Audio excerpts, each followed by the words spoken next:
What's your favorite scary movie? Be like, I'm dying. If some guy came up to me and said, "Hey, Big Eyes," I'm like, "It's over and done. We're married now." Someone in the movie, so I'm like, kiss. But oh God, what a sea of humanity. Hello. Welcome in, everybody, to 52/1994, your live movie conversation podcast where we dive deep into the movies of 1994. I'm your host, Cody, and I'm thrilled to be joined this week, once again, a very short time since we've had you last, but I'm joined by my fantastic co-host, Elvis Pesley himself, Spencer. Welcome back, Spencer. For those Thank you very much. Oh, such a good one. Such a good line. For those tuning in for the first time, we are so glad that you are here. Each week, 52 of them to be exact, we explore a different film from 1994, whether it's a classic hit or a quirky gem or it's a bad movie. We watch them all, regardless of that. And we'll dive into the year's important releases. We only got a few left for 1994. We'll discuss them in detail and then chat with the guest about anything that they've watched recently or seen, and they can tell us all about it. I know Spencer's got some in his back pocket that he's probably itching to tell everybody about. But our monthly category, we usually do these on monthly categories. Our monthly category is Read It and Weep, where all the movies that we're talking about this month are based on books. And today's movie of choice is The Client. So before we jump into this week's movie, let's welcome Spencer. Spencer, thank you for joining us again. Have you seen this movie that we're talking about today? Had you seen it? Yeah, so first off, last year we did The Firm. This year we're doing The Client. Maybe next year we'll get The Case or The Judge or something to round it all out. You got to find one. I got to find one? Yeah. You got to find one with an appropriate name. But no, actually, I wanted to talk a little bit before we got into this film. This movie has it's got a lot of sentimental value to me because me and my mom used to watch it when it came on TV a lot when I was growing up. And we had some scenes that, some of them are pointless, but we would always quote to each other. So it just kind of made my heart happy to be able to do this one. And then upon watching it, I was like, why the hell did she let me watch this at such a young age? It's got some heavy stuff in it and some stuff a child should probably not see. But still, it brings back some really good memories for me watching this with my mom. Yeah. It's funny. I thought I had seen this movie before. I remember a specific scene in this movie that is way towards the end of this movie. And I thought this movie was a lot harsher than when I was watching it. I thought it was rated R, so I was expecting a lot more language. I thought there was going to be more graphic violence with my memory of that one scene. I think I had already mentioned to you the scene that stuck out to me. More. Yeah. And this was actually a lot tamer than I thought it was going to be. Definitely the opposite effect that it had on me because I didn't remember it being that violent. I didn't remember the scene you were talking about until I started watching the movie, and then I was like, oh, yeah. Yeah, it's pretty gnarly. And this comes at a time, like you had mentioned, The Firm, where John Grisham novels were being turned into movies. The Firm. Last year, we also watched The Pelican Brief. I think I did that one with you as well because of you and your mom's love for these kinds of movies. But he kind of conquered the 90s, especially the mid to late 90s too, a little bit, 96, he puts out The Time to Kill. 96 again, The Chamber. 97, The Rainmaker. 98, The Gingerbread Man. 2003, Runaway Jury. So we get a nice little 10 years of John Grisham movies based on his book. So That explains a lot as far as how my childhood was shaped as far as movies growing up, because my mom read a lot of John Grisham.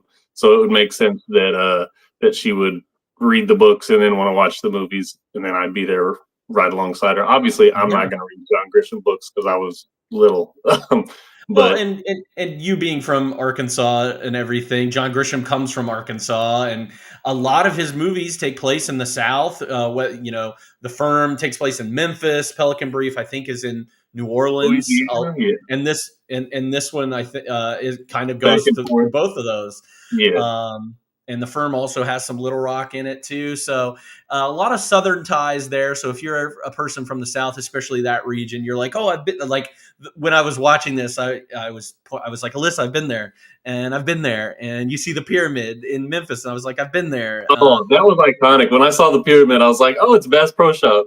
Yeah, it's the new Bass Pro Shop there. So, so a lot of cool stuff in here, especially, you had talked to me before about you and your mother watching these, and it's a fun genre. I'm not going to lie. Like, these movies are so watchable. Like, I know that's a weird thing to say, but like, there's a reason why these books are so successful.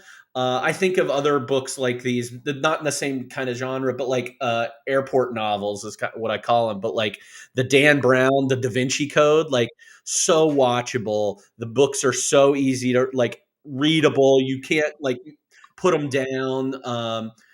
And I don't think anything with these movies is like breaking the mold of movie making by any means. We get solid performances. You get a solid storyline here. And they're just fun to watch, I think. Actors must really like John Grisham stuff too, because this one in particular, star-studded cast in like roles that you never would have imagined these bigger actors play. And it blew my mind because I don't remember.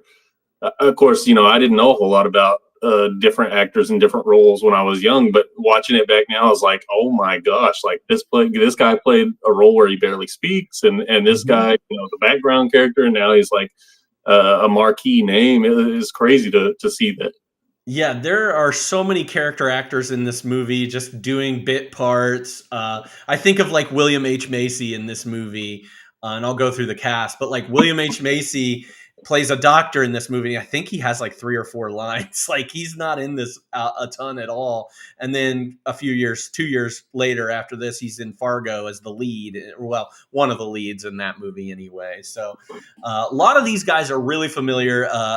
One thing I notice is like a lot of them play FBI agents or government employees in other movies that they've been in, which is kind of a fun thing. So this is a cool movie. And I love The Firm. I think The Firm is so great, but it is 2.5 hours long, and this movie's 2 hours long, and I was jazzed about it. I was so happy. This movie felt like the perfect length, really. And I guess we can get into that later, but you mentioned The Firm being longer. Like, that seemed to, like, you were at the end, you were like, yeah, you could have cut some stuff out of that. But on this one, it was like, oh, what a story. Like, perfect wrapping. They figured it out. So, all right, so let's go ahead. Oh, I was just going to say, and that's me coming off of, and this is, I mean, I guess I'll say it now, but coming off of watching Wicked, which is, what, 2 hours and 40?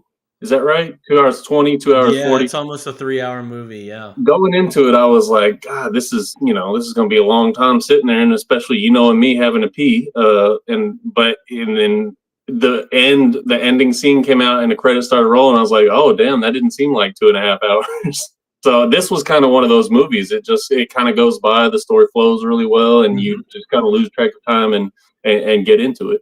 Yeah. So speaking of getting into it, let's get into it ourselves and talk about a little bit of the details in this movie. So the movie that we're talking about, like I said, is called The Client. It came out July 20th of 1994. It is directed by Joel Schumacher. We've actually done a movie, me and you have done a movie by Joel Schumacher before. In last year, he did Falling Down. You Was that the Falling one with Michael Douglas? Mm-hmm. Yeah, Okay. Michael Douglas. And Look at me. yeah, look at you stealing TVs. Joel Schumacher, he's known for this movie. I think A Time to Kill is his as well. He's also famous for the Batman Forever and Batman and Robin movies in the mid 90s. He's got a couple other things under his, I think, Phone Booth and trying to think of another Colin Farrell movie, Tigerland. Those are all movies that he's done to some acclaim. And this movie was written by Akiva Goldsman and Robert Getchell.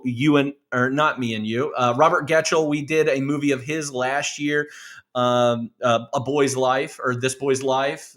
So I did that one, I think, with Steven. And then Akiva Goldsman, another big-time writer, is probably most famous for movies like...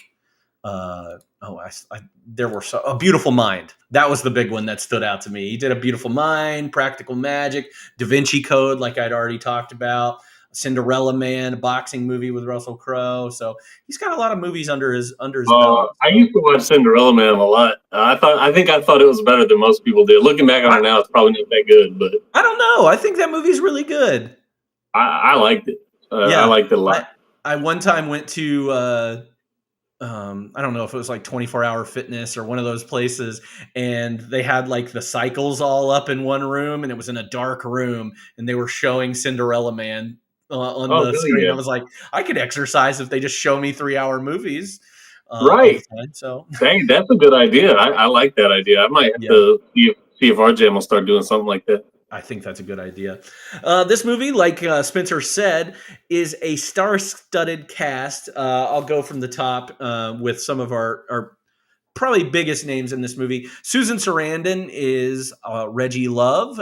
Tommy Lee Jones is Reverend Roy Fultrig. Brad Renfro, this is his first movie, a child actor, and he plays Mark Sway. Playing Mark's mother's Mary Louise Parker. Anthony LaPaglia is Barry the Blade Moldano.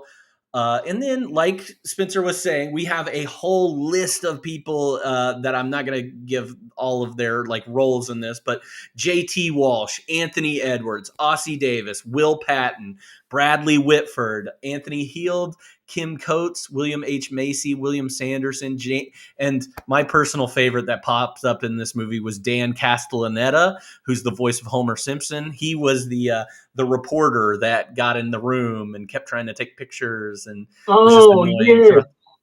Yeah, he didn't say dough though. So no, he should have. But I did see when I saw Anthony Edwards at first, because I mean, by that time I had established like, wow, there are a lot of big name actors in this. I didn't realize, and I thought at first it was Michael Keaton. I was like, another one, but it definitely wasn't. No, Anthony Edwards, who probably most famous movie role is Goose in Top Gun. But at this time I think he started ER. And so he's on television much more. I thought he was more famous for playing for the Timberwolves. Oh yeah, I forgot about that. Yeah, he changed his skin color too a little bit. He did a good job because you can't hardly recognize him. Yeah, you can't at all. We need to address this in the comment because I disagree. Oh, really? I feel like that is a hot take already. Okay, so we've got a comment for those listening only that says, I thought the kid who played Mark killed it. And I'm going to vehemently disagree. I even put as I was watching, because, I keep notes as we watch. I put the mom crushes this role. The kid doesn't most of the time. See, and I am the complete opposite. Oh, shoot. Really? Yeah, I thought Mary Louise Parker was kind of trash in this movie. I think trash is perfect for her role, though. No, I didn't mean like that. They were great trash, but like I didn't think she was that good in this role. And she had just come off of playing a very similar role in another movie where she's No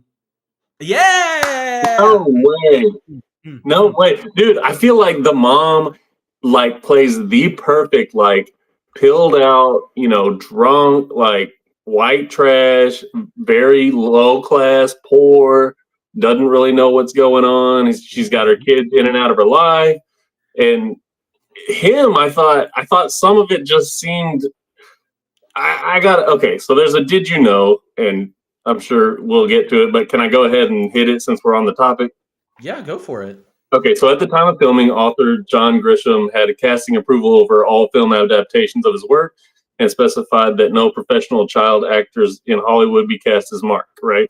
So he felt the film wouldn't work with a well-known child actor, sporting like a phony accent in the role. And so he cast an unknown in the part on purpose, preferably somebody from the Memphis area where this film's set, so the film's credibility wouldn't be compromised. Now, Brad Renfro, a native of Knoxville, Tennessee, beat out thousands of actors for the role, including Macaulay Culkin. Now, I don't think Macaulay Culkin's the right guy for this role, and I do agree with John Grisham wanting to go after somebody that's not like an established, well-known actor, but it definitely showed that he is not an actor, because I thought this is what an amateur actor would look and sound like. The way he delivered his lines just, to me, came off as amateur. Like, I mean, yes, sure, the accent might be right, and some of it, like I said, some of the times he does really good, but other times I feel like during the more like serious or emotional scenes, as opposed to like the action scenes, I don't know. He left me wanting a little bit more. Yeah, no, I do agree he's not perfect, but I do think like some of the, like somebody in chat says that the kid could sweat on command. Like, that's true. That kid was great. There are some scenes with that I agree. You can tell he is not he has not been in anything before. But man, the scenes when he is with Susan Sarandon and like bouncing back and forth off of her, I think are so good. And some of the better scenes in this movie, like he's so good with her. And You're the right. scenes with the lawyers, like when he's getting interrogated, I think he stands pretty well against all those guys, and that's a good bunch of actors to be acting in front of. With Mary Louise Parker, I think she did a better job at being kind of white trash and Southern, and not that those are synonymous, obviously. But I'm saying, I guess she wasn't white trash, but Fried Green Tomatoes, which I think you watched within the last year. Me watch that, yeah. Mm-hmm. Yeah, and I think she's much better in Fried Green Tomatoes than she is in this. And I think she leaned a little too much into the pilled out mom, and it just didn't come off as, somebody that I ran into Walmart. That's what it did come off. That is exactly how it came off to me. Like, if you come into this town and you go to Walmart, you're meeting that woman, like 100%. So I don't know. I disagree. I think that they were both kind of, I think the complete opposite. Well, we can at least both agree that the kid who played, or the little brother, sucked. He didn't say anything the whole movie. That's why they put him in a coma, where he just sucks his thumb. He's in his suck thumb coma. Dude, what a role to land. Give me that role. I'll call your agent and we'll see what we can do. Well, for those of you that don't know what this movie's about, I've got a little synopsis that I pulled off of Google. It is a fast-paced thriller based on the John Grisham bestseller about a boy whose life is endangered after he stumbles across vital information about a politician's murder. His lawyer is the only person offering protection from the unwanted attentions of the mob and the FBI. But is she capable of saving his life? This movie was made for $45 million, and at the box office, it pulled in $117.6 million, making it the number 13 movie of the year. Pretty well-liked movie. This movie has a Rotten Tomatoes score of 80%, which is a lot higher than I thought it would get. And IMDb, it's got a 6.3. Letterboxd at a 3.2, which I think those are a little bit more reasonable. Like I said, this movie doesn't like blow the doors off of anything like movie making wise, but it is a solid story. Roger Ebert gave it 2.5 stars out of 4. He said, "When I've met three-dimensional characters in a movie and grown to believe them, I always resent it when they shrink by a dimension and start creeping around in an action climax. Just when you really care what they'll do or say next, they become interchangeable parts from a thriller. The setup into the client is done so well, it just deserved a better payoff." Fuck Roger So- Ebert. I know, right? And then Desson Howe of the Washington Post, another guy that pops up here often, he says the client is a very diverting thriller, at least as enjoyable as The Firm, the other Grisham-based novel. Director Schumacher, who made Falling Down, Flatliners, and St. Elmo's Fire, engineers every moment perfectly with the help of strong performances from Sarandon, Renfro, and Jones. Positive review there. So this movie actually got Susan Sarandon a Oscar nomination. She was nominated for Best Actress for this movie, which is pretty great. And also after this, there was a TV show. They developed a TV show, and it lasted 1 season. It was still called The Client, but it centered only around Reggie and Roy. And I guess she got more clients every episode. So That seems terrible. That sounds like a terrible idea. yeah, it does. Like, I mean, I guess if you like those characters, like Reggie and Roy, I think are very interesting characters that have some dimension to them. Particularly Reggie. Like that's Yeah. her character is really interesting to me.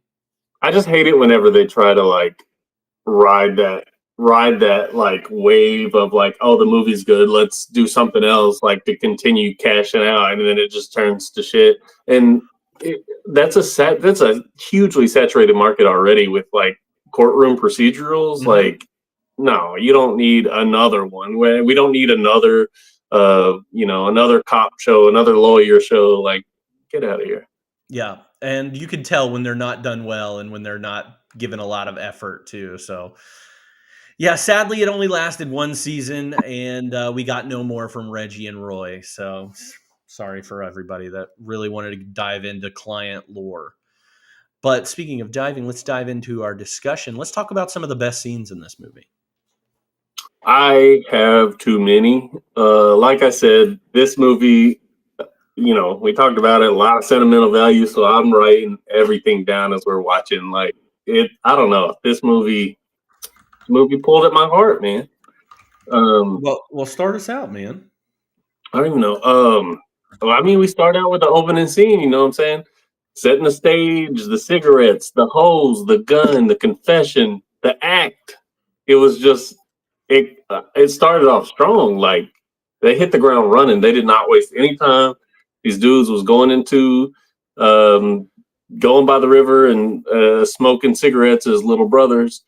And then this dude pulls up in the car and tries to kill himself with the old hose in the exhaust trick.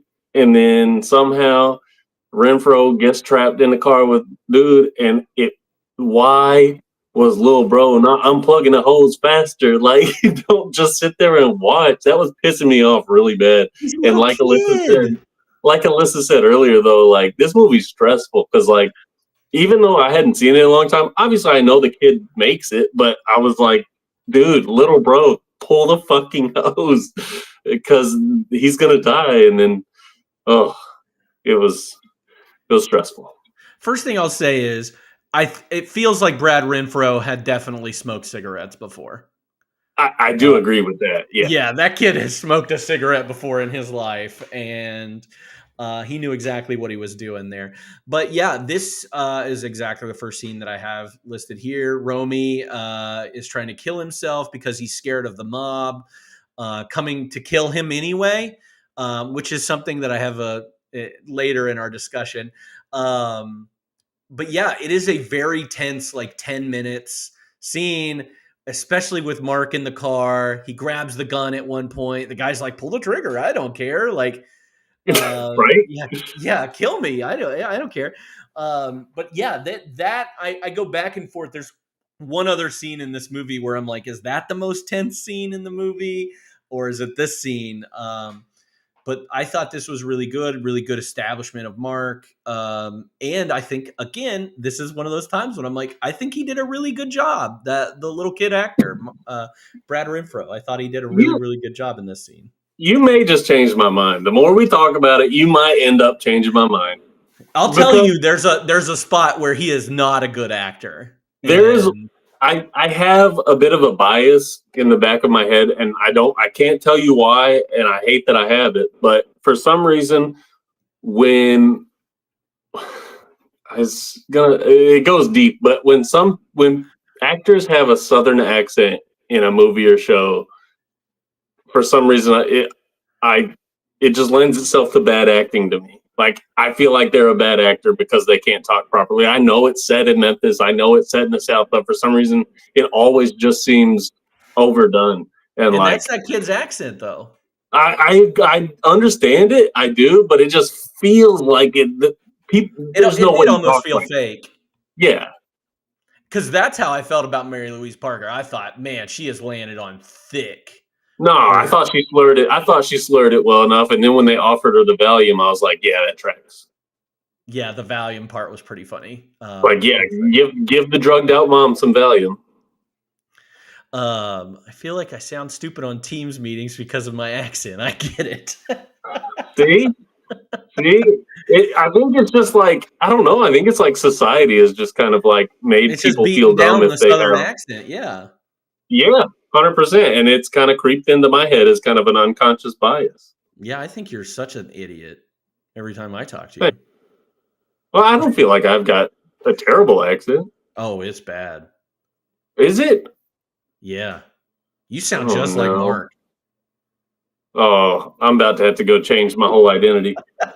I'm just kidding. Move to Arizona, Phoenix. Yeah, I'm going to go play for the Timberwolves. That worked for Anthony Edwards. So yeah, this is a crazy scene. Like I said, I'll get to more about this scene a little later in some of our other categories, but what's your next scene? My next scene is the hospital where the coach from Remember the Titans got his DNA off the Sprite. Dude, what a dick.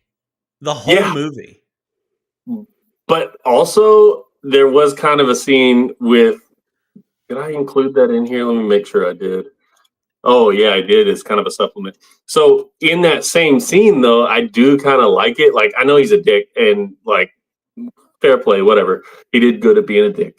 But there was one part that, so whenever Karen takes, and I know Karen, quote unquote, is not like in this movie a whole lot, but when, I guess, what is she, a social worker? Who, Karen? Yeah, or a therapist or something. Do you remember her? She's a nurse. Oh, okay. Well, whatever. Anyway, the cop is interrogating. What's the little dude's name? Mark. The cop's interrogating Mark, and Karen takes him away, and Mark gives him a look like, and then Mark gets the DNA off the Sprite, and he's getting into the elevator, and like Mark sees that he's got the Sprite in the bag, and the cop gave him the exact same look as the elevator doors closed. I was like, that's tight. Like that was a good like pairing of looks that they gave each other. I thought it was really good by the director. I like that part.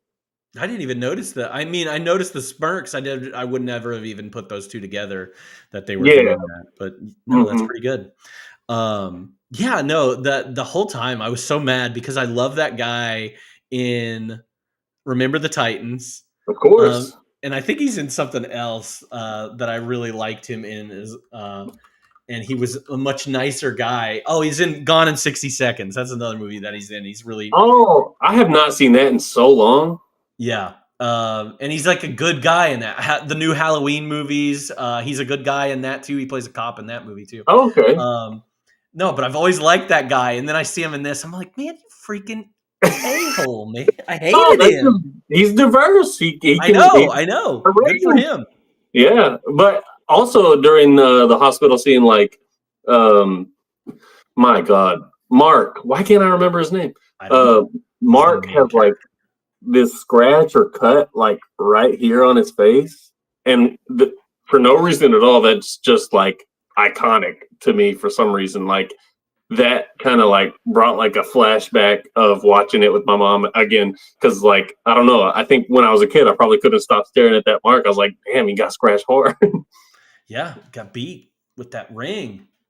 He did. Yep. So I think that he was good at his role, and he made me genuinely hate him.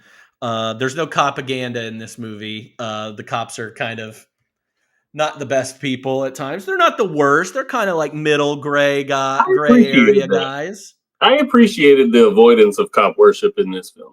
Yeah, because you do get a lot of that in the 90s. Like we've watched plenty of movies in the last 2 years where, it is, some worship of that. And I remember it, and they're good movies and everything. But yeah, I liked that. And it led to the later scene. You might have a scene in between mine and the next. Probably got a bunch. Yeah, but what's your next scene after the hospital? Well, first of all, can we talk about this charity hospital and what kind of socialist bullshit that is? Oh my God. I'm totally joking. Man, but how effed up is it though? Like, he's just like, what does indignant mean? He's like, you're poor. Your mom's poor. You're poor. You suck at life. You're poor. And that's what that means. I was like, dang, man. But like, legit question, and this is probably going to sound super ignorant of me, but they don't have hospitals like that right now, do they?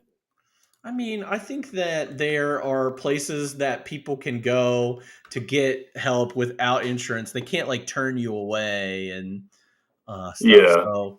I don't know. Just like on the outside of that said like charity hospital. I was like, that doesn't sound like. No, there is some care. A lot of nonprofit hospitals have it. I'm just reading this. Indigent. This is not indignant. Sorry, indigent. St. Jude's. That's a good example. So that's one. See, I thought that was just like, okay, I'm not about to sound dumb. So never mind. So nonprofit hospitals are required to offer that kind of care. I'm reading this. This is not Cody's knowledge. And many for-profit hospitals also have it. So indigent, not indignant. Sorry. Okay. Interesting. So it is still okay. Yeah. Okay. Fair enough. I didn't know. I mean, I feel oath, man. I understand that. Like they go to a hospital, they have to treat them 100%, but then they're going to bill the shit out of you. But of course, if you go to one of these that they're at, or like they said with some of these, like it's not like that, and they are able to cater to your financial situation better. So I just didn't know that that was a thing because I mean, obviously we're used to living in a very greedy capitalist, nation right now. Not to get too political or anything, but so it was kind of hard to fathom that was a thing. Yeah. I didn't know either. It was strange, but I do think that pops up from time to time in some of these movies and stuff. Yeah. That we watch. No, my next scene was I say that you might have one between this because my next one is Reggie Love coming in and playing the recording. Oh yeah, so that's my next scene is the interrogation. Like him getting the lawyers is fine and everything, and meeting Reggie and everything is fine. Like him being like, "But you're a woman. I can't trust women." What was she doing out that window? By the way, was she smoking? I don't know. I don't even. I thought she was putting up something. I didn't even pay attention to what she was doing. She was like right by an open window, like she was about to creep out of there. Like I don't know if she was like sneak smoking or like about to escape. Like it was weird. Maybe Anthony Edwards was just like creeping on her too much, and she was like, "If you get near me, I'm gonna leap out of this building." She said, "I'm gonna go slam dunk a basketball." I won't let that go. The slam dunk from that movie. What is it? Oh, what is that movie with Adam Sandler and Anthony Edwards? No. I'm talking about. Nah. You know what I'm talking about, though, right? Yeah. Hustle. Hustle. That's right. Honestly, very good movie. Watch it. I thought you were talking about Above the Rim, where the kid slam dunks the ball off the top of a roof and falls off and kills himself. Well, now I need to watch that movie, I guess. You haven't seen Above the Rim? No. I thought I told you to watch it. I think I might have seen, like, is that the one where the ghost helps the guy play basketball? That's The Sixth Man. We're gonna move Oh. on. I want to see every single basketball movie. Well, watch Above the Rim. Okay. And Blue That Chip. Tupac? Yes. Okay. The Interrogation Trap is what I have it listed as.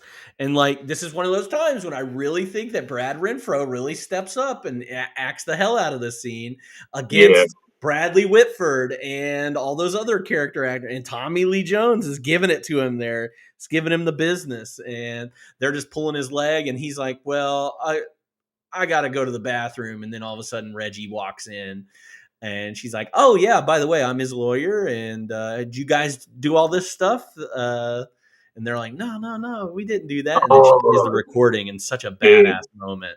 That was so badass. Like, honestly, Reggie Love's character in general, super badass. And I have a question for you later, but I'll save it. And I think, though, so, you know, Tommy Lee Jones being a dick and being the interrogator and all that, I think we have talked about it plenty of times before about me not really liking Tommy Lee Jones. I think this is where it started. I think I've discovered that this is the exact moment in my mind where I was like, I don't like that guy, which, I mean, lends itself to how good of an actor he is if I don't like him. Kind of like Kevin Spacey, but he has other issues as well. Yeah. But yeah, so I think this is definitely the movie that I watched first with him, and I was like, I don't like that guy. You know, I was a kid. I didn't know any better. No, but I get what you're saying. He's just a smug little bastard drinking his little milk. Like, just get out of here, bro. I love that little, like, I don't even know why it's in here. It never gets talked about. Like, I love that he's drinking milk, though, for some reason. The smallest milk possible. Incredible. Why is he drinking that? I don't know. I think it's like, maybe it's to portray him as like more innocent looking, and I don't know. Like, it does seem super skeezy, though. It does, because he's like, oh, I'm gonna be on his level. He'll see that I'm drinking a little milk too, and he'll be like, oh, I also drink that little milk, so I can relate to you. Like, no. Yeah. No, I get it though. I think I had the same thing with Tommy Lee Jones. I think I talked about it a little bit when we talked about Cobb, when he was playing Ty Cobb. I always knew him as such an angry actor and like yelling. And in Cobb, he's just, you know, profanities and ethnic slurs and all this stuff, just crazy in that movie. And I remember him in a couple other movies, like Two-Face in Batman Forever. I always associated him with being a bad guy. Even in like movies like Small Soldiers, where he voices the bad guy, and that I associate him with that. And I was like, oh yeah, I don't know how I feel about Tommy Lee Jones. And then as I've gotten older, I loved him in Men in Black, and like I've watched him in several other things. He's really good and stands out as like just a solid actor to me. Yeah, unfortunately he is. And then also there's another one that I just, whenever you were talking, that I was thinking about, that I also for some reason despise, and this may be for a different reason. Gene Hackman. Also absolutely, like, and again, it lends itself to like them being good actors, making you hate them. Like when you're a kid, you don't really understand the disconnect, like the belief suspension, the active, you know, the act of acting rather than, you know, who that person is. So like there was a lot of actors, and those are the two main ones, Tommy Lee Jones, Gene Hackman, and then I guess you can throw in Kevin Spacey, that I just, you know, I was not into. I was like, I do not like those guys. And turns out they were acting. I think we all have that. That'd be interesting to talk about, like all those that people have. I would like that. Because like we see in the chat, I still can't stand Dwight Yoakam to this day after Sling Blade. Like, great example. And Dwight Yoakam's good in that movie, and for being one country singer who's an actor, but super good at being such a bad guy in that movie. Dwight Yoakam's great. Mine is really, really random. It's this girl from Across the Universe, Evan Rachel Wood, beautiful actress. and she's a great actress. And there was some movie that I watched once upon a time. I think it was called Pretty Persuasion, where I was just like, nope, I'm out on this girl. She sucks, and I hate her forever. Oh, wow. Dude, you know what? Drop in the chat, drop who your hated actors were as a child. Like, who did you grow up being like, oh, I hated this person because they were mean or in this or that? I would like to see that. I agree with you on Tommy Lee Jones because I never watched, like I said, my experience with him up until Men in Black was that he was just a bad guy and didn't really like him. But then after Men in Black, I kind of switched. Yeah, Men in Black definitely helped his case. Yeah, and then for Gene, I feel like for Gene Hackman, like Hoosiers helped. Oh yeah. Hoosiers, so good. And for me, one of my favorite Gene Hackman roles is one of my favorite movies, the Royal Tenenbaums. I don't feel like I talk about that on here. After that. Rachel McAdams after Mean Girls, that's a pretty good one. Like that's an interesting one too.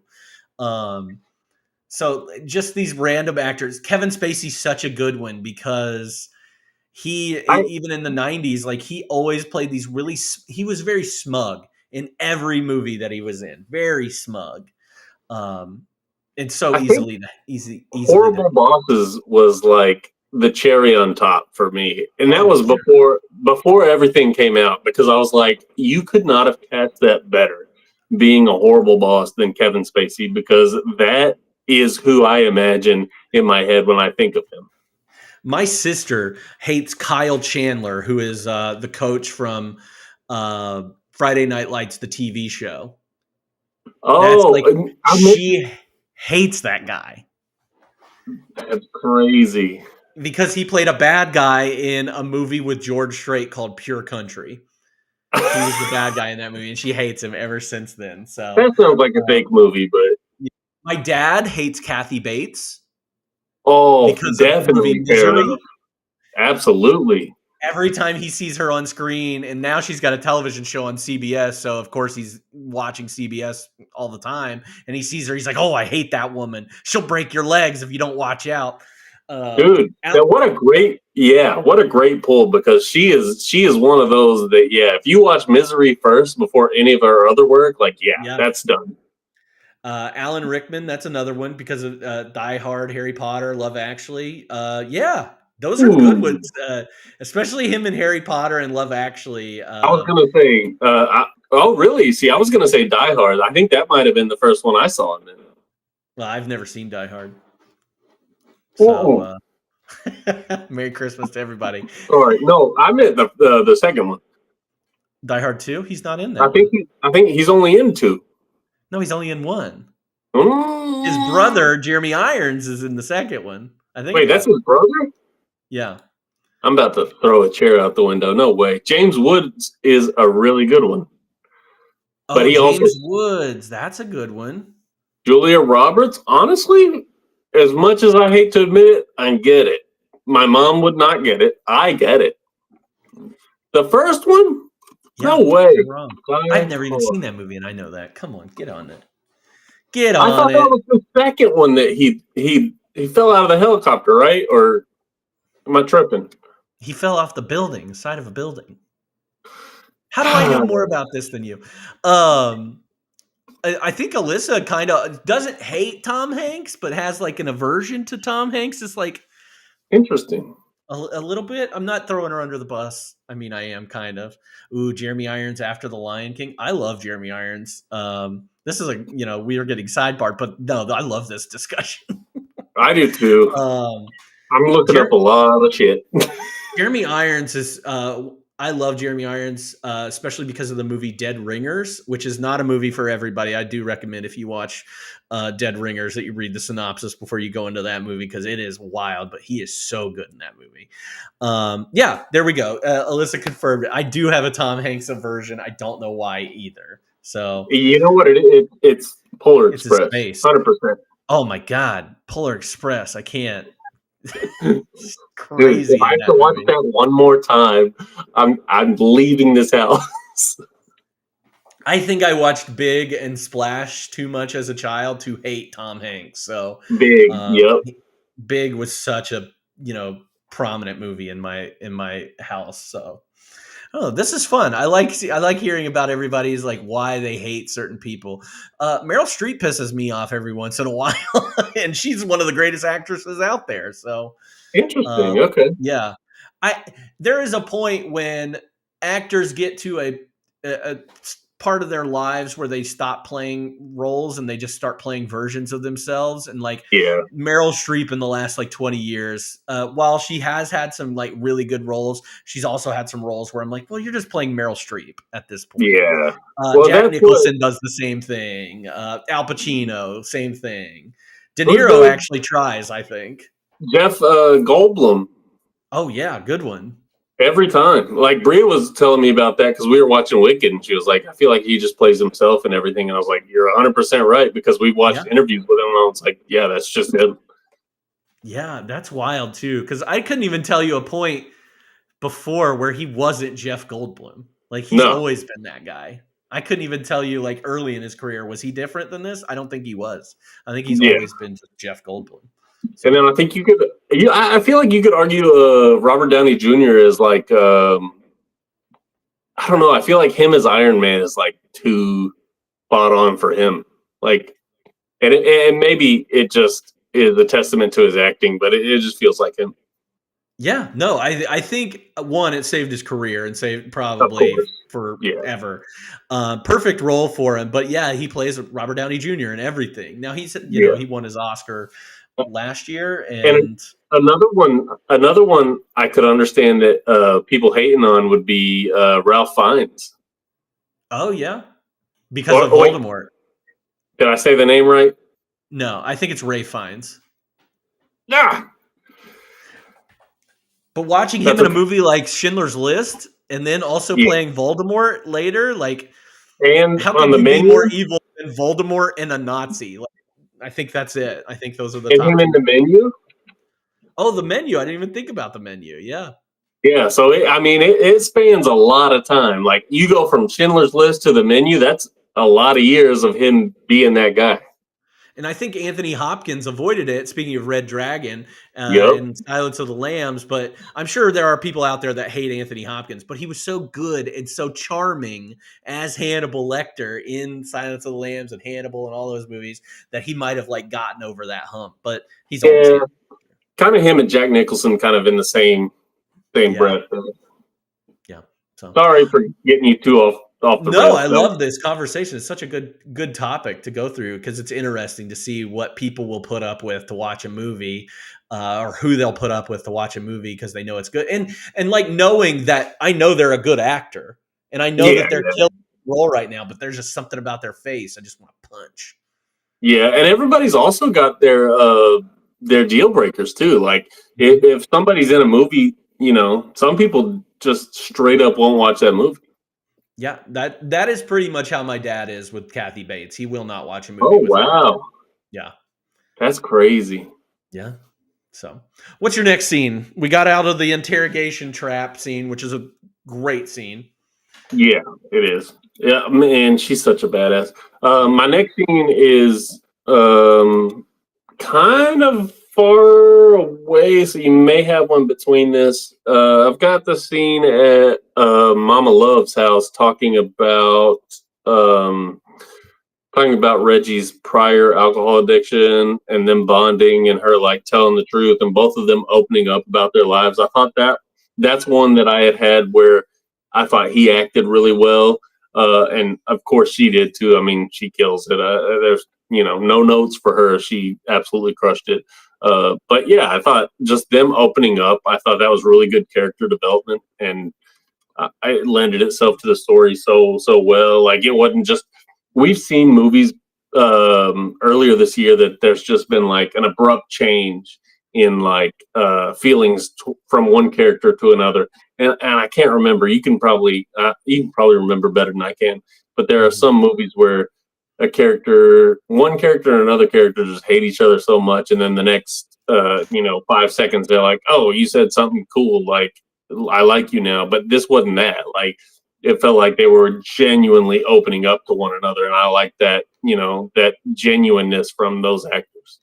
And it was gradual too. Like he doesn't, he trusts her a little bit. He trusts her a little bit more each and every time until we finally get to the very end of the movie. And like you see that he fully trusts and fully accepts and fully loves her. And she does the same with him too, because they're constantly going back and forth of like, you lied to me. You didn't tell me that part about it. And, you see them go back. They're wonderful together.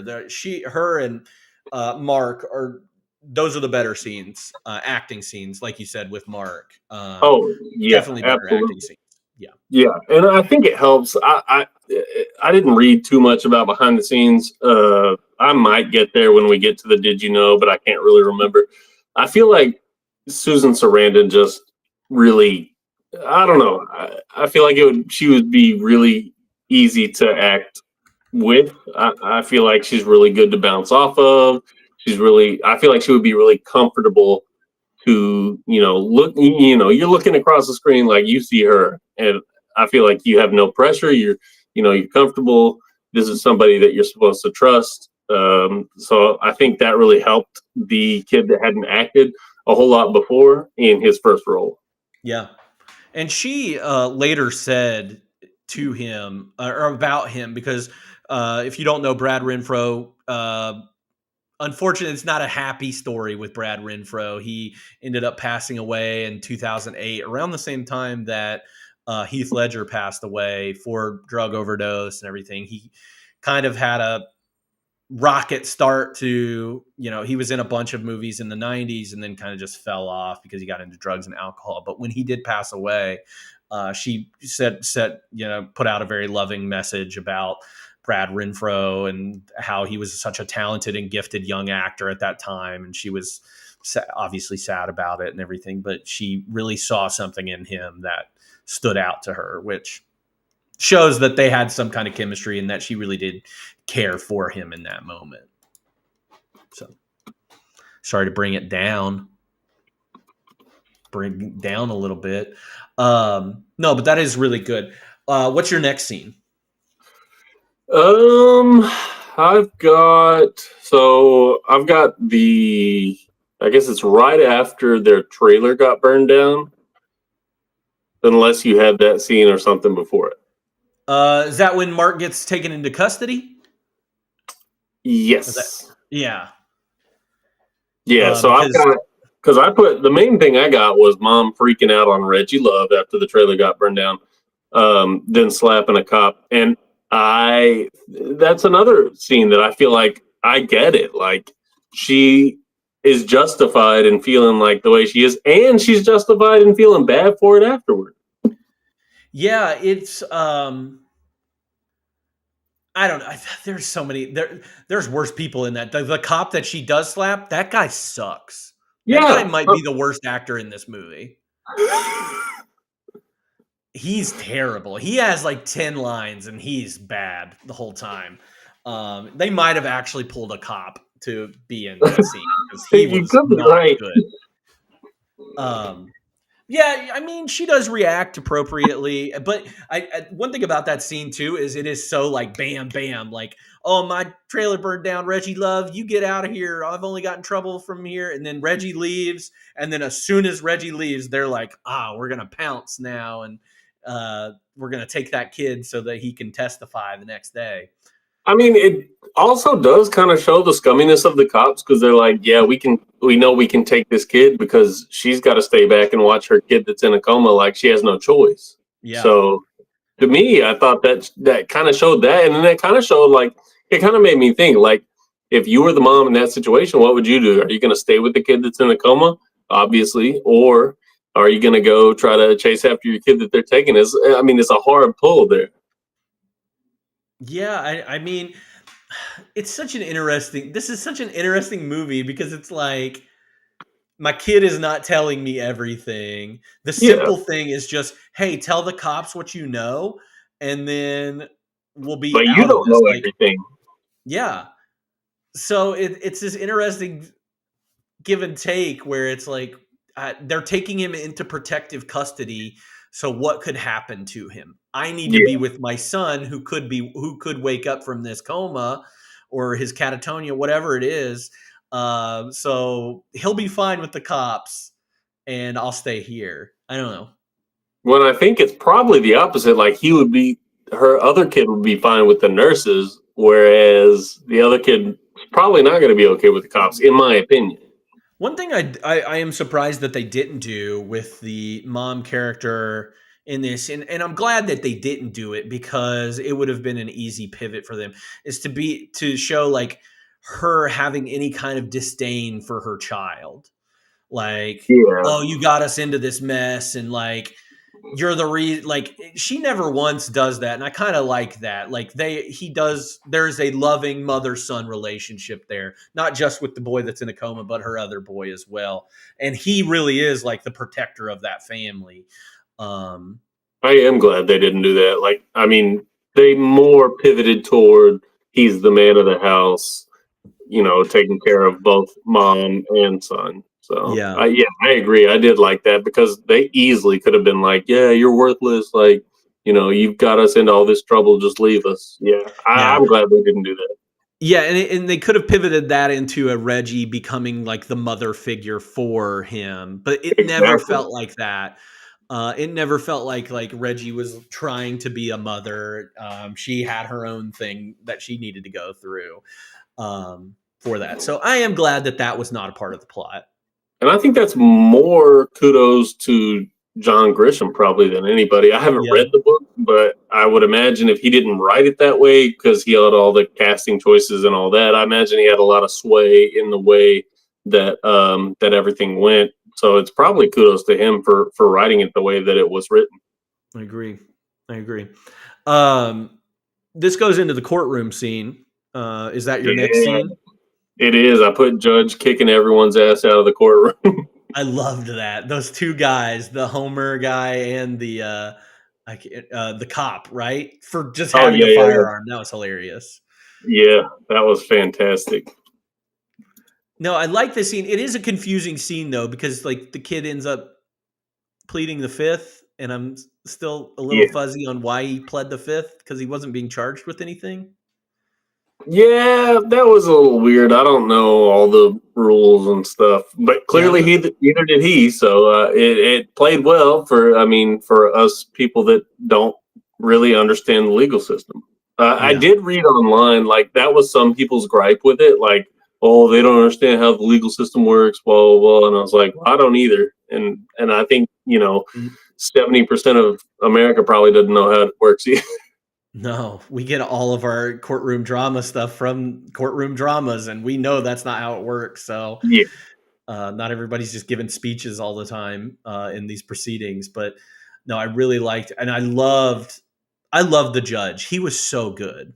Dude, I wrote down in the middle of it, I put Judge Roosevelt fucking rocks. Like he's incredible. I like one of the most likable dudes.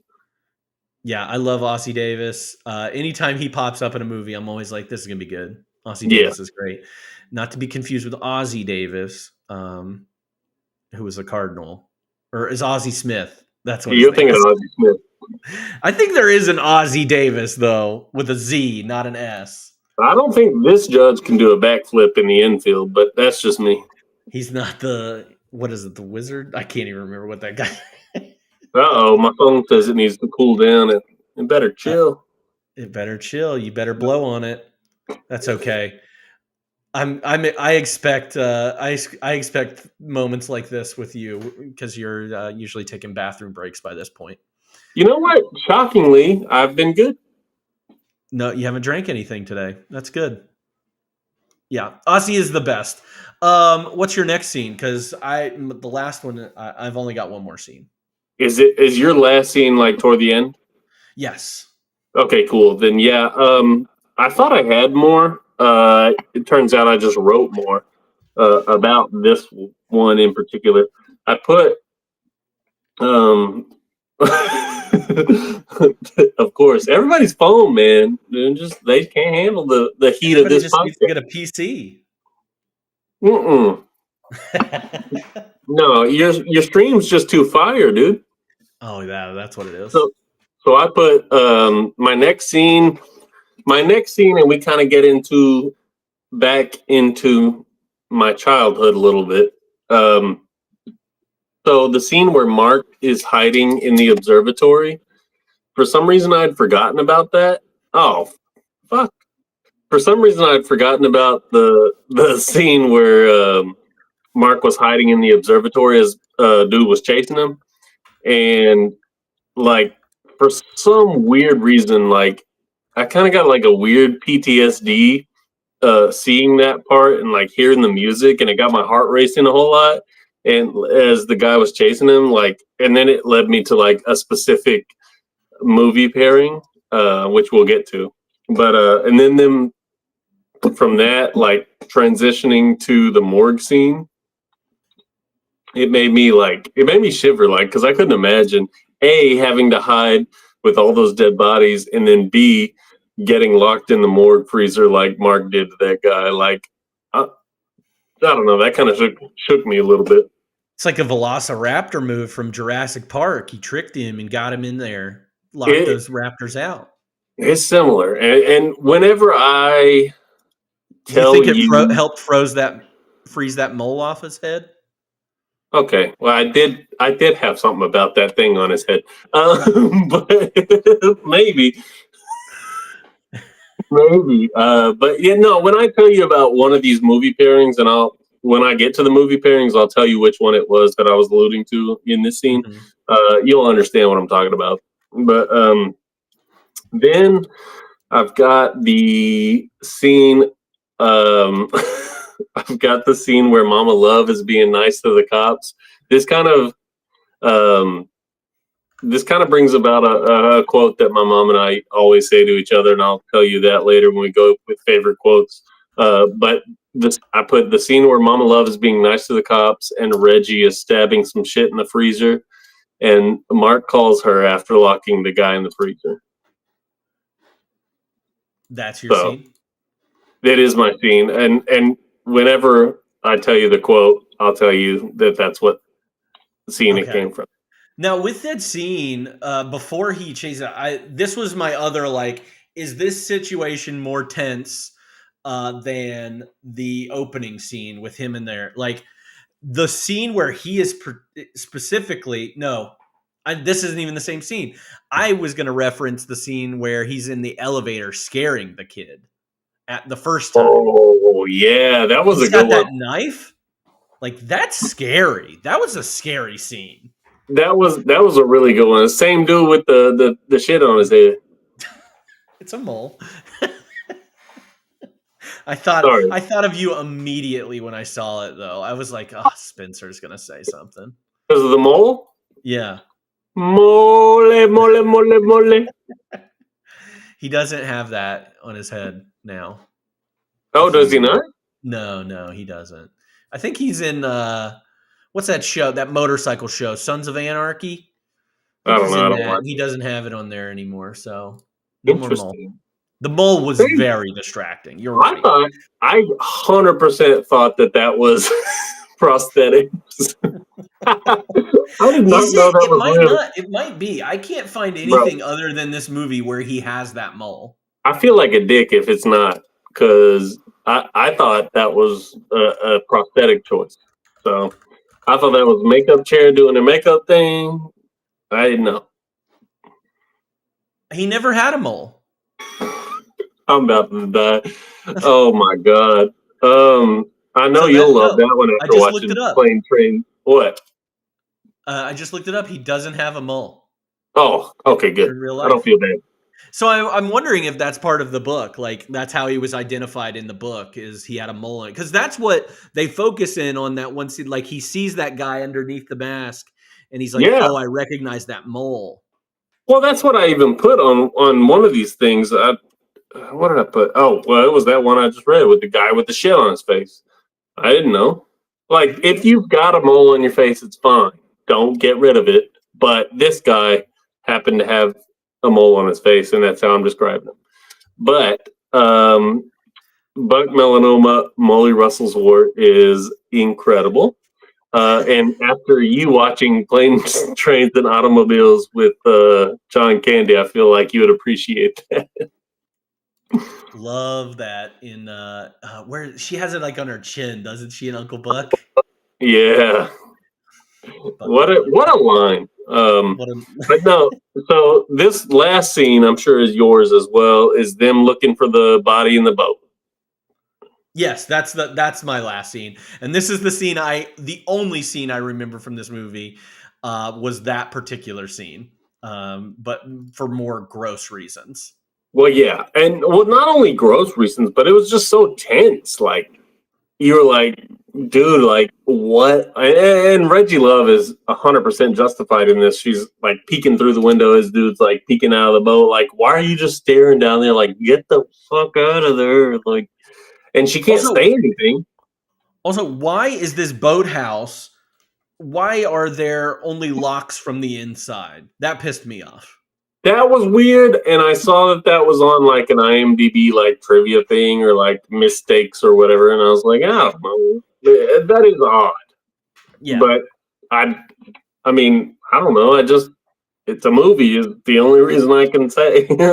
Also, what a weird place to put a dead body, and the reasoning is so dumb to me. He's like, I wanted him to know how close to death he was. It's like, okay, Well- that's a weird thing to do to your lawyer, I guess. Well, Barry the Blade Maldonado clearly didn't have it all going on up here. So, His fashion sense is something to be questioned too. but his name is a cool ass name. I think I'm going to go by Cody the Cutter. Cody the Cutter waits. I like it. The Cutco knife. Waits. Oh, no. You ruined it. You're I a pyramid did. scheme. Oh, my bad. My bad. Do you want a set of knives, by the way? Barry the Blade was a butter knife and a butter face. Oh, Dude, roast him twice. I love Anthony LaPaglia. He's great. Who was the guy? Who was his boss, by the way? What's his name? Oh, what is that guy's name? He's good. I've seen him in several things too. I'll have to look that up later. Or I'll have somebody else look it up. Feel free to put that in the chat. But yeah, though, this is a good tense scene. I don't feel like it's as tense as the elevator or even the opening scene, but still very tense. And we lost him. His phone went dead. Very tense scene. We'll get him back here shortly. Here he is. What happened? Phone probably overheated. Probably. Who was man, I missed it. Maybe you already said it. Who was Barry's boss? What was that actor's name? I told other people to look it up. Oh. Because I didn't have the answer. He just looked familiar. Let's see. What are you getting? His boss was scary. Fire emojis. That's for your phone. Listen, Joseph gets it. He does. You guys got to get new phones. No, the Google just like it's so fire. Like, I can't believe you blame Ron Dean. What's he been in? Ron Dean. He was in The Fugitive. Maybe that's it. He's in The Dark know Knight. Ooh, I don't know who he both is. of those might be what. You may have seen him in Wild Things 2. Nope, I certainly haven't. You didn't watch that movie for the plot. He's in Rudy. Oh, you know what? That's probably it. He's one of the coach. He's Coach Yanto. Yeah, I bet that's it. Yeah, I just think he's a character actor that's been in like tons of different movies. I was just curious because he looked like, I don't know, he played that role well. Yeah, he was good. The scene in particular that I was talking about that I've brought up to Spencer before is the scene where they uncover the body after this is all just to look at it. And like he sees the body, he peeks in and there's maggots all over his face. When I was a child, that was awful for me. And that was also the moment that my dad told me that maggots could jump. And if you got too close, they would jump into your mouth. And so... Why would your dad say that? I don't think he wanted me playing with like dead things, which is a good advice. Oh my god. You live out in the country, you see a lot of like dead animals out in the woods and stuff. And Yeah, but don't say that to your child. maggots are gross, man. My god. And that is the scene that sticks out to me. And I as I watched this movie today, I was like, I've never seen this movie before. But that maggot scene popped up. And I was like, I've seen that. That is the only thing I've seen in this movie. So See, when they discovered the trash bag and they started opening, I was like, oh, I remember now. yeah, it's Like pretty gnarly. they really didn't have to show that. I'm worried that your dad had to worry about you playing with dead things. You're a kid. You're a boy. You poke dead things with a stick. You want to see a dead body? dead body? See, that's what Stand By Me is all about. I get Playing it. with dead bodies. You do be curious. I mean, you get roadkill, and you're like, "What are these cool little rice-looking things on there? They're moving." Don't eat the roadkill rice. Don't eat the roadkill rice. Is right. All right. Any other scenes that you have? No, that's all. Because that's Okay. basically the end. Yeah. Who's your favorite character, or is there somebody that steals the show for you? Favorite character's got to be Reggie Love, man. Yeah. Reggie Love rocks. I give a little love to Roy, but Reggie is my number one in this. Yeah. I said scene stealer candidates include Mama Love and Judge Roosevelt. Judge Roosevelt is definitely a good scene stealer. He kind of rocks in that whole scene, the one scene that he's in. Oh, He's pretty great in that scene. So, some love for Reggie Love. She's Reggie's mom. Yeah, Reggie's mom. I don't know. I wanted more of Reggie's mom. I thought she could have been a little bit more fun. And She's very I want to fun. see this. I want to see the sitcom where Reggie, Mama Love, and Anthony Edwards' character live together. That's a sitcom that I want to watch. I would love that. I would watch that sitcom. It's a good one. All right, let's get to some of our movie quotes now, or some of our memorable lines that stood out to you. Okay, one of them I've got is, if I catch you smoking more than one a day, and then that's what Mark says, and then his little brother says, I know, you'll kick my ass again. It's so good. What I love that whole sequence of him talking about cigarettes. He's like, what happened? How much does mom smoke? Oh, 20 a day. And then how about dad? Probably 40. He's gonna be dead soon. Like, it's so funny. I love child mentality around that kind of stuff. It's great. But good for them for only smoking one a day. It's hard to only smoke one a day. Sorry, you fallen. I got this. What's your everybody next? got this. I was going to say everybody got to see your Franklin Roosevelt blanket Oh no, to cover his I leg. am. I am FDR. One of my favorite scenes or lines is where at the end of the movie, Reggie is talking to Roy about all the things that she wants for Mark's family. And she specifically talks about the walk-in closet, and he wasn't writing it down. And she goes, well, write it down, walk-in closet. And he responds with, is walk-in hyphenated? Very sarcastically. I love that. I did like that. Oh, man, y'all leave me alone with my phone. It's the first time not the first time. There's one scene with Mark and Reggie where I guess she lied to him and she confessed that she lied to him or whatever. And Mark says, you're the liar. Keep the dollar. You're fired. And I laughed really hard. It's not really a scene. I'll put it in my biggest laugh because I think it's the part where I was like, what the hell am I watching? When Mark is looking for lawyers, he walks into that one guy's office, Larry Beal or whatever his name is.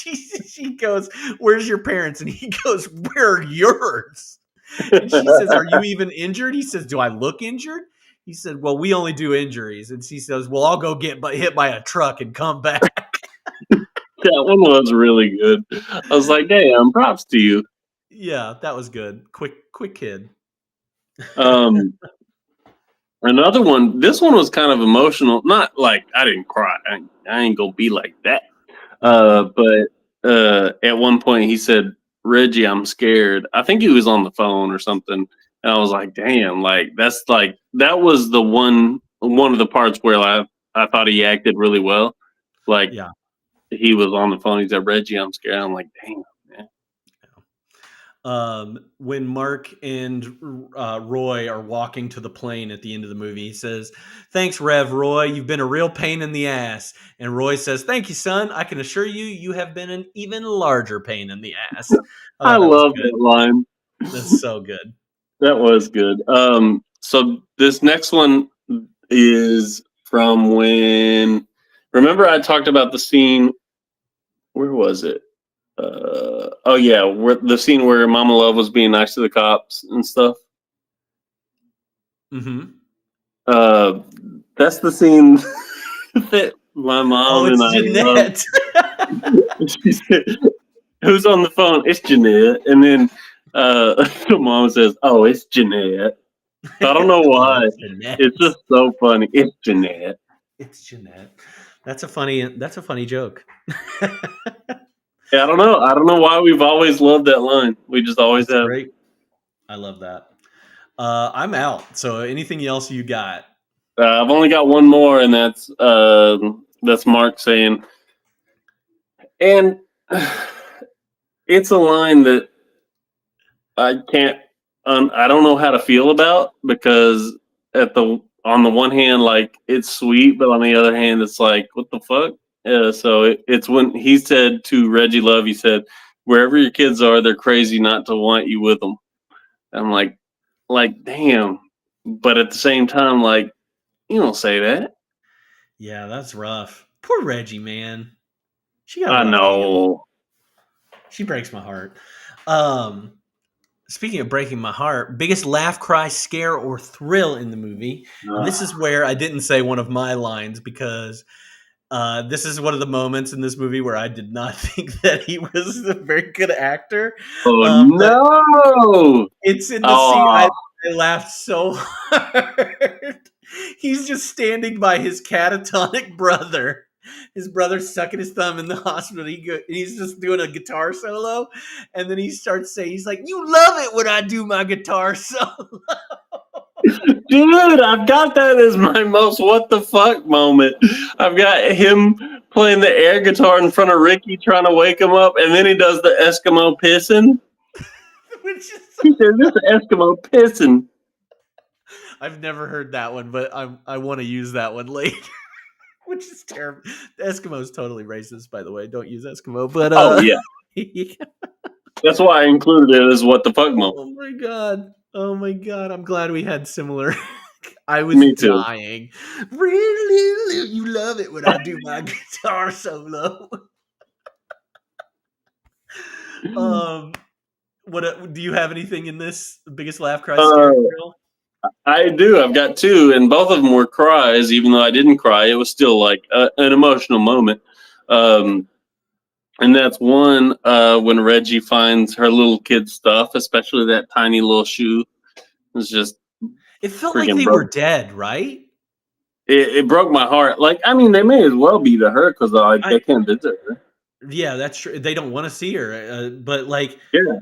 There were times where I was like, are we getting the whole truth with Reggie and her kids? Like, did she like get in a drunk driving accident and kill them? And like, that's why all this happened? But that wasn't the story at all. That is an interesting like theory though. Also one of my biggest cry moments was at the end when Reggie had to say goodbye to Mark, and that they love each other, and like, that they can't ever see each other again because obviously witness protection and all that. Like, yeah. When he says, "I love you, Reggie," I was close. I was very close. Yeah. That'll tug on the heartstrings. I've got another, I guess. You know what? I didn't originally have this, but it is. Well, I've got two more because of what I've written down as we wrote this, and that was Elvis Presley as one, and then Elvis Presley and his guitar in the ER as a second. That's a classic guitar. Yeah, and then what the fuck did they keep doing to my man's hair? Mark, because whenever they tried to make him look nice for the courtroom, they just blew it out and it looked like shit. I only really noticed his hair once, and it was like incredibly parted and very like flat. It drove me crazy. I like that. I feel like after the movie, Mark broke the rules and saw Reggie again. Now that could be a sequel. He said he was going to call her. I wondered. Yeah, I was wondering about that because I was like, Mark seems like the kind of guy that wouldn't be able to not do that. Yeah. So like, do we even think the mob would have went after him anyway? I mean, they kind of cleaned up their mess. We can assume that the blade has been dealt with. Oh, the blade's been dealt with. Yeah. Yeah, he got dealt with. I think they're just like, we're good. We're not going to worry about these kids anyway. So no big deal there.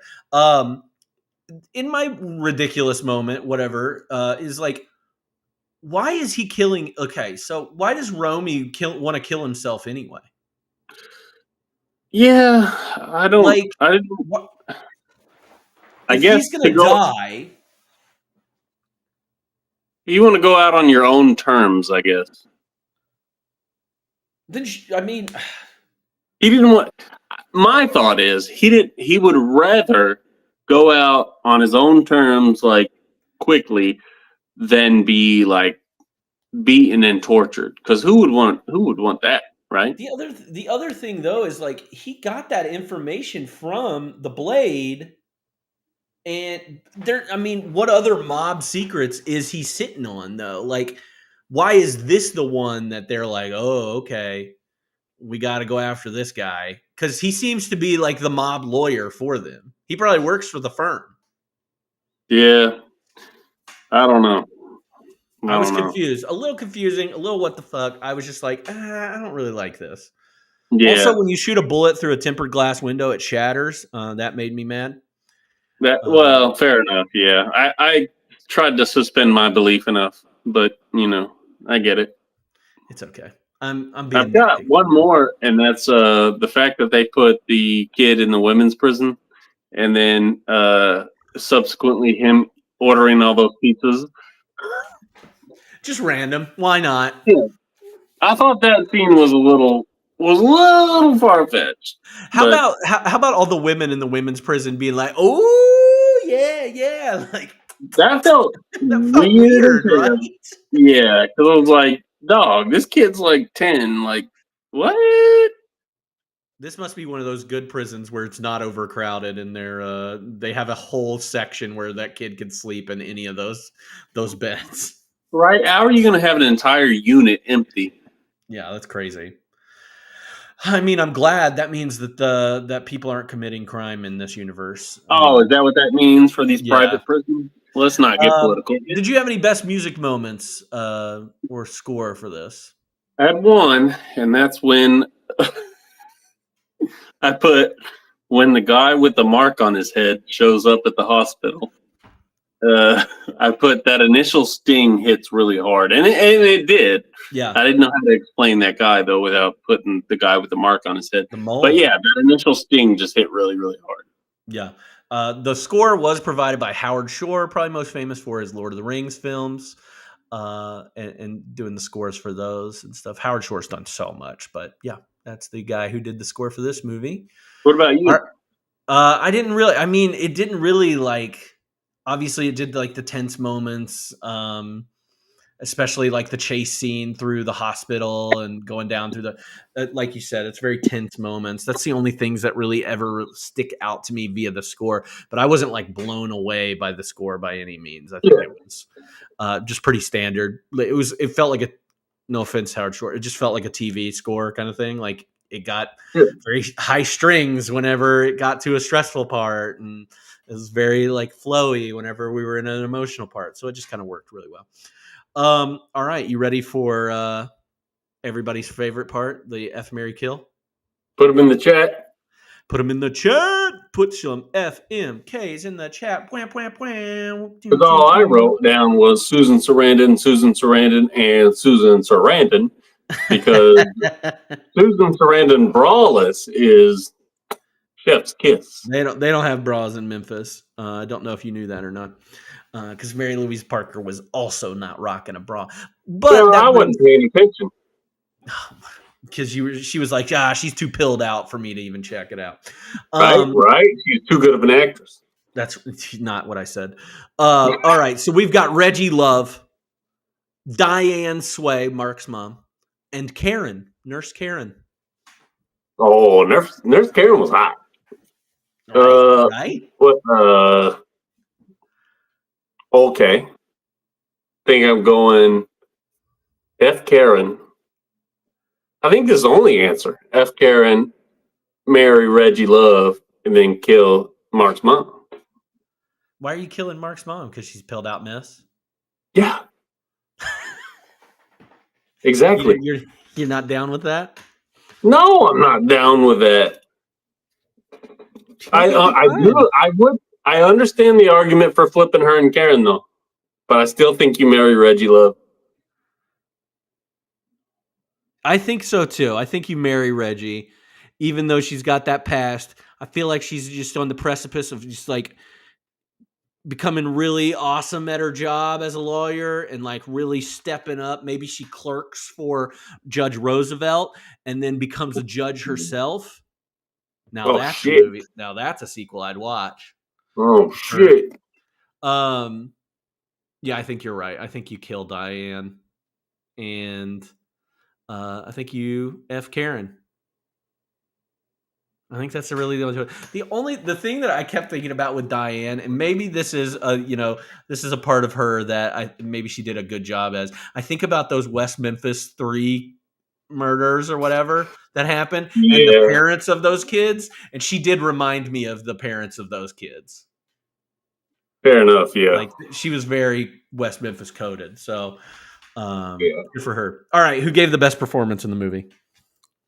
Reggie Love. I put honorable mention for the kid's mom, but I know you hate her, so. I don't hate her. I just think that the kid did a way better job. I'm going to say Susan Sarandon as well. Standout performance. Makes sense. She got nominated for an Academy Award for it. No, she killed it. She crushed it. I'm kind of wondering where Susan Sarandon was during this time because she wasn't in any movies we watched last year, I don't think. I don't know. I hadn't seen her in a while. Can we do something? What do you want? You're always requesting things. What do you want? Do you have the big question again queued up? You want me to throw up the big question queue? I would love for you to throw out the big question queue. All right, it's time for the big question. Answer the question. Answer the question.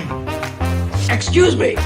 I'd like to ask you a few questions. Okay, but the big question on everybody's lips. Yeah, they're chapped lips. They're chapped lips, right. Does that answer your question?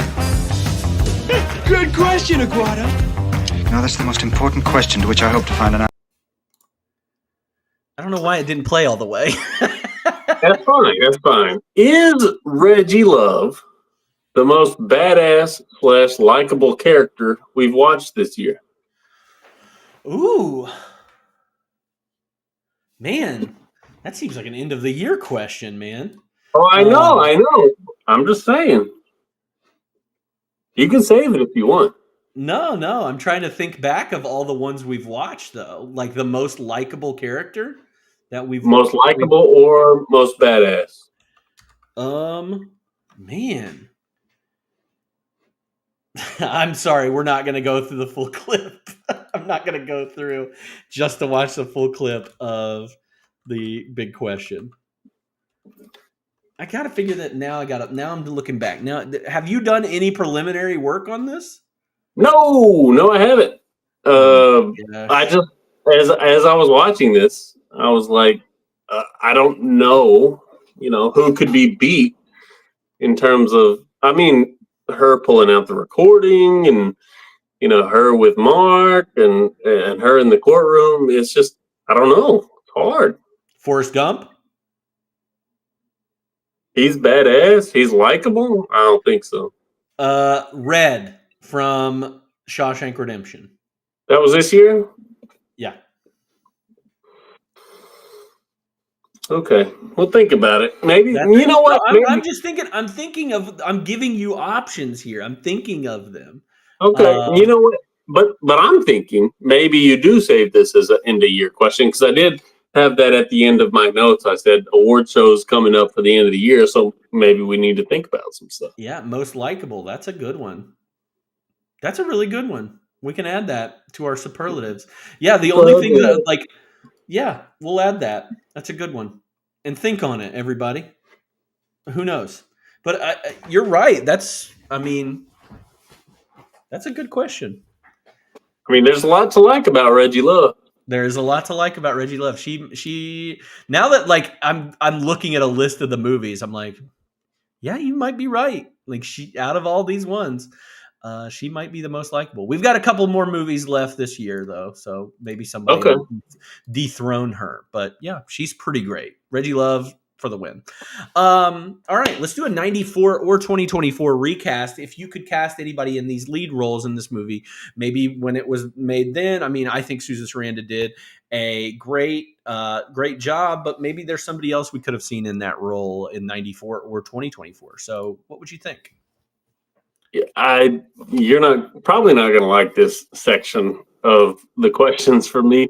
I put what I think would be really fun since this movie had, so many great actors and actresses is to hit shuffle and see what we get with different actresses and actors in different roles and see who makes the best movie. That's it? That's all you're giving me? Shuffle them around. Just shuffle them around. That's all I'm giving you. But also for the kid, I'll say either the kid from Free Willy, Jonathan Taylor Thomas, or Haley Joel Osment. Too young. Oh, was he? Too young. He would have been Ricky or whatever. The catatonic. Oh, you're probably right. Because he was little Forrest in Forrest Gump, so he was a little tiny dude. I'm so bad at this. That's okay. I go crazy stupid into this. I thought maybe Alfre Woodard would be a good choice in 94 for Reggie Love. You got to look her up. Alfre Woodard. Also, could Gene Hackman have been a better Roy than Tommy Lee Jones? Yeah, that's a good comparison. You could switch those guys out in this time period a lot. Julia Roberts, that's a good one for Reggie Love. Alfre Woodard's married to Roderick Spencer? I guess, man. I don't know. I didn't know that. Alfre Woodard is great. Okay. I just always forget her name. I don't know why. Yeah, she shows up in a ton of stuff, but she could have been good in that role. I don't know that she wouldn't be good for Reggie Love. Yeah. You don't think she would have been good for Reggie Love? No, I think she would have. That's what I'm saying. 94. Or is that what you said? Yeah, that's what I said. How are you not listening? I'm not a good listener, dog. No. The kid in Sling Blade, I thought about him for playing Mark. Because he's got that thick accent. You know who that kid is from Sling Blade? No, I didn't like that movie. Oh, I love Sling Blade. Sling Blade's a great movie. What is that kid's name? Lucas Black. That's a good one. I think he could have played Mark too. That kid's probably not as good of an actor as Brad Renfro is, but he would have been good. How about this? Okay, modern version of this. Jessica Chastain is Reggie, and Sterling K. Brown is Roy. Okay, I like Sterling K. Brown. Who? Bro, on Jessica Chastain. I don't know who that is. Taraji P. Henson is a good one. That's a good one. I love that. See, the only thing I did for 2024 was Don Cheadle as the role of Tommy Lee Jones. Okay, I like that too. And then the rest of it, I just put, I don't know any child actors. Fuck it, I'm not doing 2024. No, what was just put in the chat? Somebody put Taraji P. Henson. That's a good one. That is a good one. The kid from the first Jurassic Park, that would have been good. He would have been good in this. The little boy, if he could he would have to put on that fake Southern accent that they wouldn't have liked, though. That's the only other thing. But I think you could argue Viola Davis from like How You Get Away with Murder. Ooh, yeah, Reggie Love. Yeah, I like that too. I like casting her a little bit older, like not in her 30s. Like I like her in like the 40s, like early. She was in her 40s. No, that's why I like that. I like the Susan Sarandon casting of it. I like, like I said, Jessica Chastain, Alfre Woodard at that time would have been around that age. Like I like that because I wouldn't have cast a 20-year-old in that. And I think that's the only thing maybe Julia Roberts would have not been good in during that time. Yeah. She'd have been a little too young. Pelican Brief, she was a little young. Like that was only a year before. So I don't know. These are all good suggestions here. All right. Give me your fun facts. I don't have too many. Well, I already gave you one. I've got my namesake. The Elvis Pez dispenser was designed specifically for this movie by the props department and has never been made by Pez. So you cannot find one. Interesting. Surely they've made one by now, you know? Not that particular one. Also, Nicole Mercurio, who was Mama Love, was only 8 years older than her screen daughter, Susan Sarandon, at the time of the film. The prior act. Oh, my bad. That I think that was the end of the sentence. This movie has a body count. This movie has a body count of 2, maybe 3, because we actually don't see the Blade get killed on screen. But we do see, we do see the dead body of the senator and the lawyer guy from the beginning. He's dead. So body count 2, maybe 3. Which is surprisingly low. Yeah. I would have thought more. There's much mob in this movie as there is. Yeah, that's pretty low. Yeah, I've got at the time of the film, the only prior acting experience Brad Renfro had was a production about DARE, drug and alcohol resistance education. But Renfro was arrested and convicted several times for drug possession prior to his death in 2008. He died at the age of 25 from an overdose. He auditioned for the part of Gabriel Martin in The Patriot. The role eventually went to Heath Ledger, who died from an overdose exactly 1 week after Brad's death. So, bit sad, but sad story, man. And that's all I got. Yeah, that's all I have as well. Let's go ahead and move to the next one. Like a Fine Wine and Dish, if you could pair this movie with another movie for a double feature, what would you choose? Can I back up a little bit? Yes. If you don't have anything nice to say. Oh, I don't even have that on my list. Yeah, if you don't have anything nice to say. Sorry. I got an old list. There was a couple of lines, I don't know if you caught, and I guess this could go back to the Did You Know? Did you catch like repeated lines? What line? There were 2. One, pot calling the kettle black. Do you recall that being repeated? No. It was at the first and the end. And then there was another one that Mark said twice. And I don't know why it drove me crazy. I guess, I don't know. I thought maybe it was poor writing. I don't know what it was. But Mark twice said, "I'll hitchhike if I have to." Like, oh, yeah. I don't know. I thought saying that twice is like. The second time he said it, I was like, God, are we doing another hitchhiking movie? Right? Yeah, it seemed odd. It seemed like an odd choice, but yeah. Let me go back to the pairing, like you said. So I've got a lot on this, so I guess I need to break it down by. Gosh, I don't even know. I'll break it down by movies my mom and I used to watch, and John Grisham movies. So first I've got, and this is what I was talking about the scene from the observatory, like right before they got to the morgue where he was chasing him, and Mark was hiding. So I put Double Jeopardy. It reminded me a lot of that. And that is another one. Yep, and that's another one my mom and I used to watch a lot. And another one that my mom and I used to watch a lot was The Sixth Sense. And that's Haley Joel Osment, as I mentioned earlier.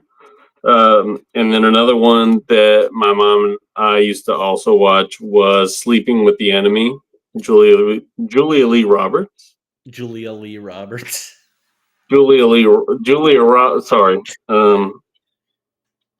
And honestly, so to move to the John Grisham movies, The Pelican Brief, which I honestly think might be the best pairing. And then I put, my mom would say, to pair this with The Time to Kill. Oh yeah, Time to Kill. Another Joel Schumacher film. And then, that's right. And then lastly, I put The Fugitive.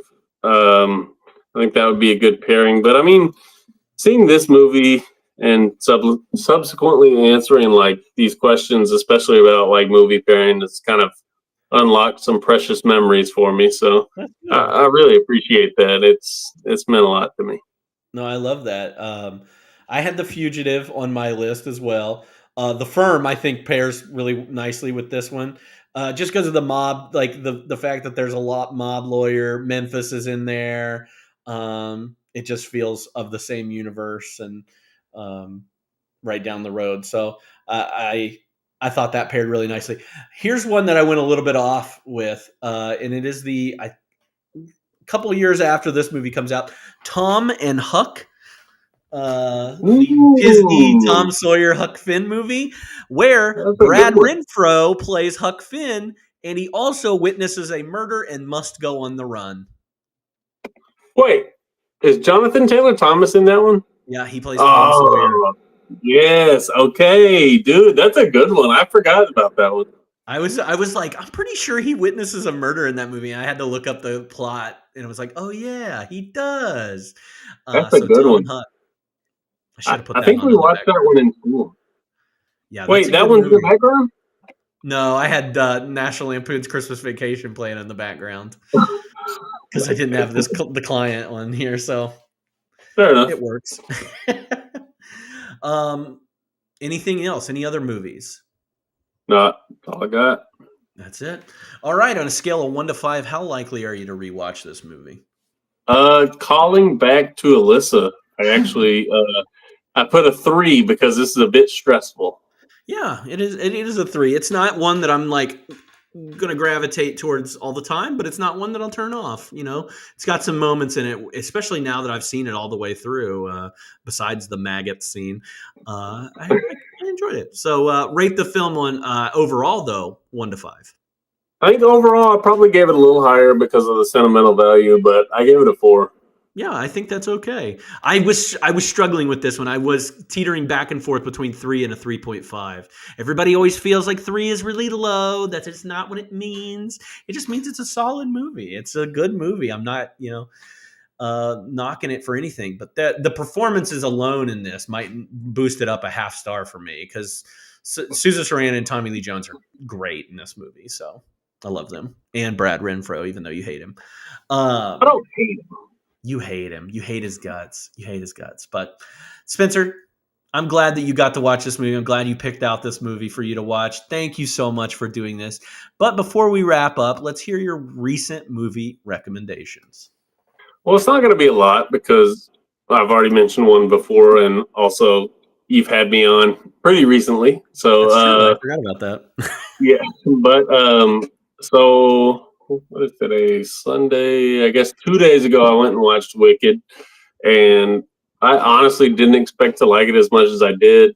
It's fantastic. I think they did a hell of a job, and everybody should go watch it. My wife's watched it 3 times. I think my mom's watched it twice.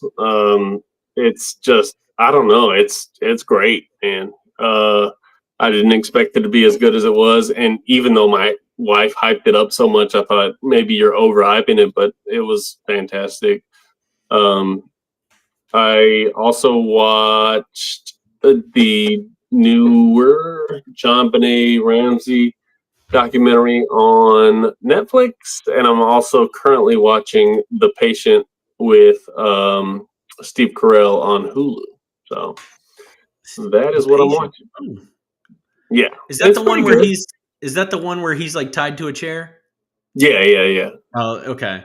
I remember when that came out. I was a little interested in it, but that's good that you're watching it. Now I might check it out. Yeah, I put it off, but finally I'm watching it, and yeah, it's pretty good watch. So Nice. No, like you, I have not watched a ton in the last like couple weeks with Thanksgiving and everything. Obviously, I rewatched Planes, Trains, and Automobiles again because I loved it so much. But the only other thing I can say that I recommended, I watched this last night, is an animated movie from 2019. I already told you about it in the message, but Klaus, I think it's a Netflix movie, kind of about the origins of Santa Claus and everything. It's very good. I almost cried several times in that movie, but because Alyssa's father was sitting next to me, I was trying to not show emotion, so didn't let those tears come out at all. But no, I wanted to cry. Klaus is so good, and that's a movie I could watch every Christmas. I think it's got that's fantastic, and the animation is so unique. I don't even know how to describe it. It's just unique. And I love the voice acting in it. Jason Schwartzman, J.K. Simmons, like it was really good. It was just a good movie, and very surprised. It had been on my list for a while, probably since 2019. Just never got around to it because you don't watch a Christmas movie unless it's Christmas, right? So that's mine. And you can get more information about movies that we're watching and stuff that we're talking about by joining our Discord server. Those links are in my Twitch bio. You're always welcome to follow us on Instagram. Check out my account on Letterboxd as well. Spencer's on there too. You can try and find him. He's pretty secret about all of his accounts and stuff. But next week we're going to be covering the movie Legends of the Fall, starring Brad Pitt and Anthony Hopkins, I think, and a couple other people. Aidan Quinn, I believe, is in that movie. It is currently streaming on Netflix, so hopefully you've waited. I think it just started streaming on Netflix on December 1st, so we got lucky with that one if you are a Netflix subscriber. So check that movie out. We'll be watching that next Sunday, or we'll be talking about that movie next Sunday. So thank you for tuning in. We'll see you next time on 52/1990.